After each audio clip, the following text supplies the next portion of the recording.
Party అంటే starting Janasena party అంటే ఇష్టం. స్టార్టింగ్ పవన్ కళ్యాణ్ స్పీచ్‌లు అంటే ఇష్టం. జనసేన పార్టీ ప్రశ్నిస్తా అన్నాడు చూడు అది ఇష్టం. నేను ఎవ్వరికి తల వంచను. పవన్ కళ్యాణ్‌కైనా వచ్చి ఒక చట్టం సామాన్యుడు కూడా ఒక చట్టం చూడు ఆ పవన్ కళ్యాణ్ అంటే మాకిష్టం. చాలా మందికి ఇష్టం.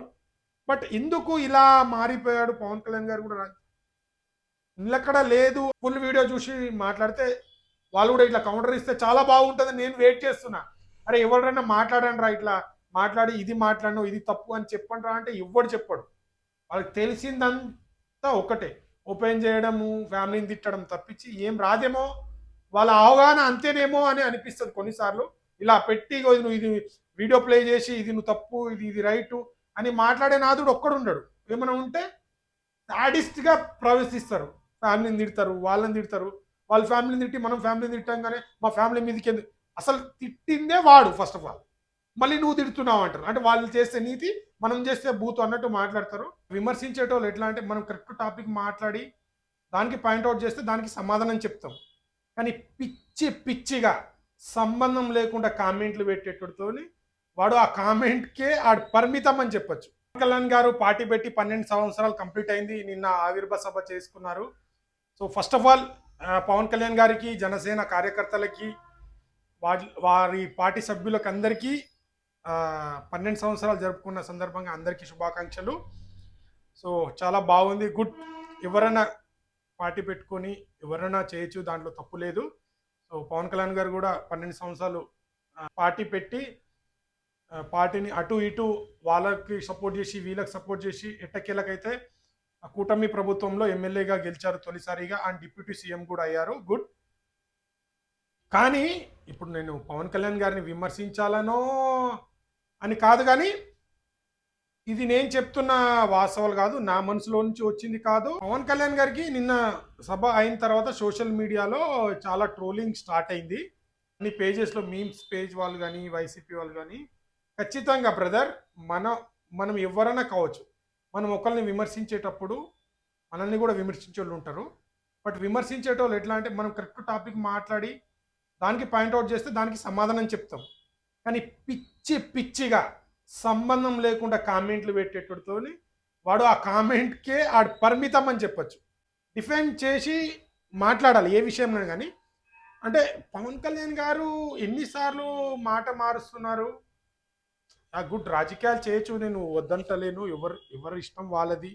బట్ అప్పుడే వాళ్ళని తిడతారు, ఇప్పుడే వీళ్ళని తిడతారు, మతాలు అంటారు, కులాలు అంటారు, మళ్ళీ హిందుత్వం అంటారు. అంటే స్టడీగా దేని మీద ఉండరు అనిపించింది నిన్న సభలో. అంటే నేను కూడా ఎక్స్పెక్ట్ చేసింది ఏంటంటే నేను కుటుంబ రాజకీయాలను దగ్గర రాని అన్నాడు. నిన్న నాగబాబు గారు కూడా వచ్చేసారు. మరి నాగబాబు గారి వల్ల కూడా పవన్ కళ్యాణ్ గారికి చాలా డ్యామేజ్ అవుతుందేమో అనిపిస్తుంది. సో ఎలక్షన్ ముందు ఇప్పుడు మీరే అందరు గెలిపించాలన్నారు పవన్ కళ్యాణ్, వీడియోస్ అన్నీ ఉన్నాయి. నేను మాట్లాడింది కాదు, నేను క్రియేట్ చేసింది కాదు ఇది. బట్ ఎందుకు వర్మ గారు అనే పిఠాపురం తను టీడీపీ క్యాండిడేటు. సో ఎలక్షన్స్ అప్పుడు తను నాకు సపోర్ట్ చేశారని చెప్పి అందరు సపోర్ట్ చేశారు, అందరి వల్ల గెలిచానని చెప్పి ఈరోజు వర్మ గారికి అంటే కౌంటర్ ఇచ్చినట్టే నాగబాబు గారు మాట్లాడారు. నేను పవన్ కళ్యాణ్ గారు గెలవడానికి కారణం పిఠాపురం ప్రజలు అండ్ జనసేన కార్యకర్తలు, పవన్ కళ్యాణ్ అంటే 2 కారణాలు చెప్పుకొచ్చారు. అంటే మీరు ఇండైరెక్ట్గా వాళ్ళకు కౌంటర్ ఇచ్చినట్టు చెప్పారు. మరే అదే పవన్ కళ్యాణ్ గారు గెలవడానికి కారణం స్టార్టింగ్ పార్టీ పెట్టినప్పుడు సింగిల్, అప్పుడు ఎందుకు గెలవలేకపోయారు? ఇప్పుడు అంత ప్రజలు పవన్ కళ్యాణ్ గారికి సపోర్ట్ ఉన్నారు కదా, మరి పవన్ కళ్యాణ్ గారు సింగిల్గా పోటీ చేసినప్పుడు అప్పుడు కూడా ఎందుకు గెలవలేకపోయారు? ఖచ్చితంగా అపోజిట్ వాళ్ళు అడుగుతారు కదా. కానీ గెలిచిన తర్వాత ఒక మాట అంటే నేను ఎక్స్పెక్ట్ చేసింది ఏంటంటే పవన్ కళ్యాణ్ గారి దగ్గర నుంచి నిన్న మీటింగ్లో కొన్ని వీడియోస్ చూశాను నేను కూడా.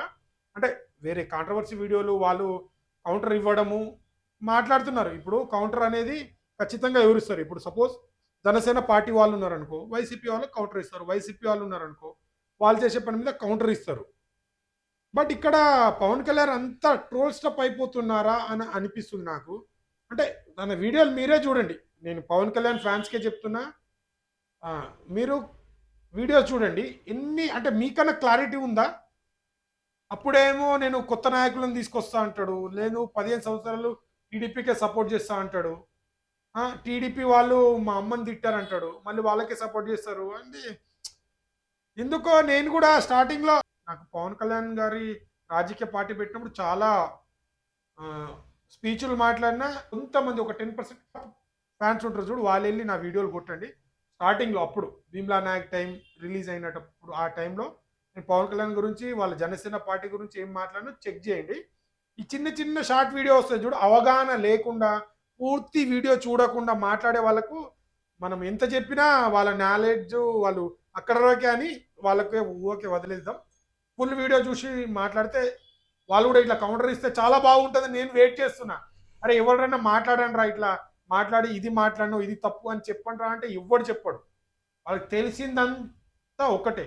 ఓపెన్ చేయడము, ఫ్యామిలీని తిట్టడం తప్పించి ఏం రాదేమో. వాళ్ళ అవగాహన అంతేనేమో అని అనిపిస్తుంది కొన్నిసార్లు. ఇలా పెట్టి ఇగో నువ్వు ఇది వీడియో ప్లే చేసి ఇది నువ్వు తప్పు, ఇది రైటు అని మాట్లాడే నాదుడు ఒక్కడుండడు. ఏమైనా ఉంటే సాడిస్ట్‌గా ప్రవేశిస్తారు. ఫ్యామిలీని తిడతారు, వాళ్ళని తిడతారు. వాళ్ళ ఫ్యామిలీని తిట్టి మనం ఫ్యామిలీని తిట్టంగానే మా ఫ్యామిలీ మీదకెందుకు అసలు తిట్టిందే వాడు ఫస్ట్ ఆఫ్ ఆల్. మళ్ళీ నువ్వు తిడుతున్నావు అంటారు. అంటే వాళ్ళు చేస్తే నీతి, మనం చేస్తే బూతు అన్నట్టు మాట్లాడతారు. సో, అన్ని చెప్పిందే చెప్పుకొస్తారు ఎప్పుడు. మతాలు, కులాలు అది ఎప్పుడు జరిగింది? హైదరాబాద్‌లో ముస్లిము పోలీసులు ఒక 15 నిమిషాలు వదిలేయండి మేమేమో చూస్తాం. అప్పుడు ఎప్పుడు రియాక్ట్ కావాలి కదా! ఇప్పుడు ప్రజానాయకుడు అన్నప్పుడు, జనాల్లో ఉన్నప్పుడు రాజకీయాలు తెగించి వచ్చేసేయాల. ఎప్పుడైతే రియాక్ట్ అవుతుందో ఇమ్మీడియేట్‌లీ రియాక్ట్ అప్పుడే ఇవ్వాలి. అంత సర్దుబాటిన తర్వాత ఇలా సభల్లో మాట్లాడాల్సిన అవసరం లేదు. నిన్న రావాల్సిన సభలో మొన్ననే కొత్త నాయకుడు అంటాడు. నాగబాబు గారినైతే ఇట్లా ఫ్యామిలీ రారన్నారు. నాగబాబు గారిని తీసుకొచ్చారు. నాగబాబు గారు ఏం మాట్లాడతారో మరి తెలిసి మాట్లాడతారో, మరి పవన్ కళ్యాణ్ డామినేట్ చేయడానికి మాట్లాడతారో. నేను ఎక్స్‌పెక్ట్ చేస్తుంది పవన్ కళ్యాణ్ గారి నుంచి నేను ఎక్స్‌పెక్ట్ చేస్తుంది. మళ్ళీ చెప్తున్నా నేను ఆల్రెడీ జనసేనలో జాయిన్ అవుదామని అనుకున్నా. నేను ప్రచారంలో కూడా వెళ్దాం అనుకున్నా. ఇక్కడ నాకు మా అన్నయ్య వాళ్ళు అందరు ఇన్‌చార్జ్‌లే ఉన్నారు నాకు తెలిసిన తెలంగాణలో. బట్ పవన్ కళ్యాణ్ ఎప్పుడైతే సింగిల్‌గా పోటీ చేస్తాడో అప్పుడు ఖచ్చితంగా అది ఏ రోజున గాని నేను మెయిన్ థింగ్ నేను పవన్ కళ్యాణ్ గారి సిద్ధాంతాలకు, ఆ సిద్ధాంతాలు ఆ పార్టీలో పాటిస్తారని చెప్పి నేను ఇష్టపడ్డాను. మనము కూడా వర్క్ చేద్దాం. ఇలాంటి మంచి పార్టీ అనుకున్నా. బట్ దాని తర్వాత నేను పవన్ కళ్యాణ్ గారిని కలిసిన. నెక్స్ట్ టైం కూడా కలిసే అవకాశం వచ్చింది. అది కూడా డైరెక్ట్ జనసేన పార్టీలో జెండా కప్పుకునేంత అవకాశం కూడా వచ్చింది. బట్ నేను ఆ రోజు వెళ్ళలేను. ఎందుకంటే టైంకి వాళ్ళకి సపోర్ట్ చేయడం రాజకీయ నాయకులు అంటే కొన్ని మారతారు. మరీ ఇంత అవసరాల కోసం మారాలంటే అవసరం లేదని నాకు అనిపించింది. సో, పవన్ కళ్యాణ్ నా పర్సనల్ ఎజెండా ఏంటంటే పవన్ కళ్యాణ్ గారు సింగిల్‌గా గెలిచి తన సిద్ధాంతాలతోని ఏ రోజైతే ఎలక్షన్‌లో వెళ్తారో ఒక కార్యకర్తగా ఏదైతే చేయగలగడో ఎవడి స్తోమతకు తగ్గ వాళ్ళు చేయగలరో నేను చేయడానికి సిద్ధం. ఇప్పటికి అంటున్నా నేను. నాకు జనసేన పార్టీ అంటే స్టార్టింగ్ జనసేన పార్టీ అంటే ఇష్టం. స్టార్టింగ్ పవన్ కళ్యాణ్ స్పీచ్‌లు అంటే ఇష్టం. జనసేన పార్టీ ప్రశ్నిస్తా అన్నాడు చూడు అది ఇష్టం. నేను ఎవ్వరికి తల వంచను. పవన్ కళ్యాణ్‌కైనా వచ్చి ఒక చట్టం సామాన్యుడు కూడా ఒక చట్టం చూడు ఆ పవన్ కళ్యాణ్ అంటే మాకిష్టం. చాలా మందికి ఇష్టం. బట్ ఎందుకు ఇలా మారిపోయాడు పవన్ కళ్యాణ్ గారు కూడా నిలకడ లేదు అని అనిపిస్తది. నిన్న స్పీచ్‌లో ఇంకా ఏదో మంచి మంచి ఎమోషనల్ స్పీచు అంటే ఇంకా సొంతంగా ఎళ్ళే మార్గంలోనే చెప్తాడు. అప్పుడే మళ్ళీ కూటమికి సపోర్ట్ అంటారు. 15 సంవత్సరాల జెండాలు మేము కలిసి మోసామంటారు.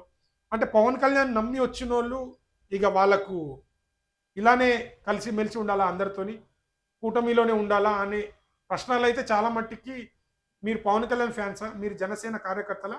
మీరే ఆలోచించండి బ్రదర్.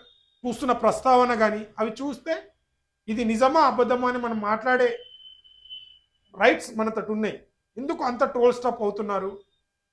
వీడియో పెట్టంగానే ప్రతి ఒక్కళ్ళు రియాక్ట్ అయ్యి పవన్ కళ్యాణ్‌నే ట్రోల్ చేస్తారు. చాలా మట్టుకు ఈ మధ్య కాలంలో రాజకీయ పరంగా పవన్ కళ్యాణ్ గారిని చాలా ఇలాగే మరి పవన్ కళ్యాణ్ గారికి ఇంతకుముందు చాలామంది ఏమన్నారు?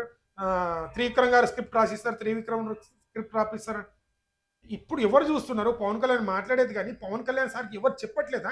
సార్ మీరు మాట్లాడుతుంది ఇది మాట్లాడారని కనీసం ఒక రివ్యూ పర్సన్ గాని, ఒక పవన్ కళ్యాణ్‌ని మాట్లాడే స్పీచ్‌ని ఒక అంటే ఇప్పుడు ఒక పెద్ద లీడర్ అన్నప్పుడు ఖచ్చితంగా ఏ లీడర్ అన్నా కావచ్చు. ఇక్కడ ఇప్పుడు నాకు జరుగుతుంది మిస్టేక్ ఏందంటే ఇక్కడ రేవంత్ రెడ్డి గారికి, సీఎంకి అలాగే జరుగుతుంది. ఇక్కడ పవన్ కళ్యాణ్ కూడా ఈ మధ్య కాలంలో ఎక్కువ జరుగుతుంది.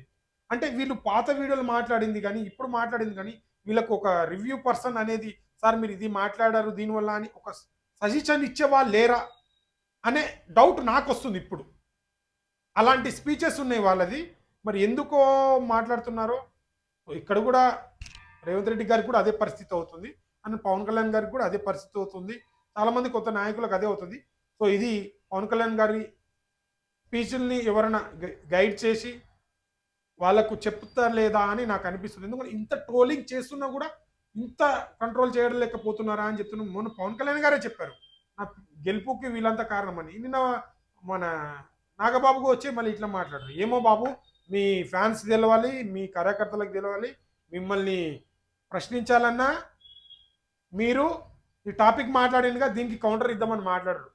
నోట్లోకి వెళ్ళి బండ బూతులు వెళ్తాయి తప్పించి అవగాహనంగా మాట్లాడదామని మాట్లాడరు. నీకొక దండం, నీకొక దండం. సో అది మీరే చూడండి, అలా వీడియోలు చూడండి, మీరే ఒక అవగాహనకు రండి. సో ఇది టాపిక్ నేను చెప్పాలనుకుంది. ఎట్టకేలకు 12 సంవత్సరాలు పూర్తి చేసిన పవన్ కళ్యాణ్ గారికి వన్స్ అగైన్ కంగ్రాచులేషన్ సార్. నాకు అయితే మీరు సింగిల్గా మీ పార్టీ ఈరోజు అయితే ఎలాంటి జనసేన జెండాలు వచ్చినాయో, మీరు సర్పంచ్ ఎలక్షన్ కావచ్చు, జెడ్పీటీ ఎలక్షన్ కావచ్చు, ఎంపీటీసీ ఎలక్షన్ కావచ్చు, ఏ ఎలక్షన్ ఉన్నా జనసేన పార్టీ పవన్ కళ్యాణ్ని నమ్ముకొని జెండా మోసిన కార్యకర్తలు కానీ లీడర్స్ కానీ పవన్ కళ్యాణ్ పేరు చెప్పుకొని పవన్ కళ్యాణ్ సిద్ధాంతాలు చెప్పుకొని పవన్ కళ్యాణ్ పెట్టిన నమ్మకాన్ని ప్రజల్లో తీసుకెళ్లే నాయకులు వాళ్ళని మీరు త్వరలో మీ సొంత పార్టీ జెండాలు అవన్నీ చేస్తారని మనస్ఫూర్తిగా కోరుకుంటూ ఇప్పటికైనా మీ కార్యకర్తలకు దిశా నిర్దేశం ఇలా కూటమి వెళ్లకుండా వచ్చే 2029లో అయినా మీరు సింగిల్గా నిలబడి సీఎం అవ్వాలని నా మనస్ఫూర్తిగా కోరుకుంటున్నాను. వన్స్ అగైన్ జనసేన కార్యకర్తలకు జనసేన పార్టీ వాళ్ళకు బిగ్ బిగ్ కంగ్రాచులేషన్. రాబోయే రోజుల్లో మీరు కూడా మీ జెండా మోసి ఎవరికి సపోర్ట్ చేయకుండా ఎలాంటి కూటమిలకు వెళ్లకుండా పవన్ కళ్యాణ్ సింగిల్ ఎజెండాతో ఏపీ రాజకీయాల్లో మంచి పాలన ఇచ్చి తను అనుకున్నది యువత రావాలి, యువతకు ప్రిఫరెన్స్ ఇవ్వాలనుకుంటే అలాంటి ఫ్యాన్స్ ఉన్నారు ఎంతోమంది. ప్రజారాజ్యంలో కావచ్చు, జనసేన పార్టీని చాలా మంది వచ్చి నమ్మిన వాళ్ళు. అలాంటి యువ నాయకులకి మంచి అవకాశాలు ఇచ్చి సింగిల్ ఎజెండాతో మీరు గెలిచి జనాల్లో వెళ్ళాలని మనస్ఫూర్తిగా కోరుకుంటూ వీడియో నచ్చితే లైక్, షేర్, సబ్స్క్రైబ్ చేయడం మాత్రం మర్చిపోండి. Thank you.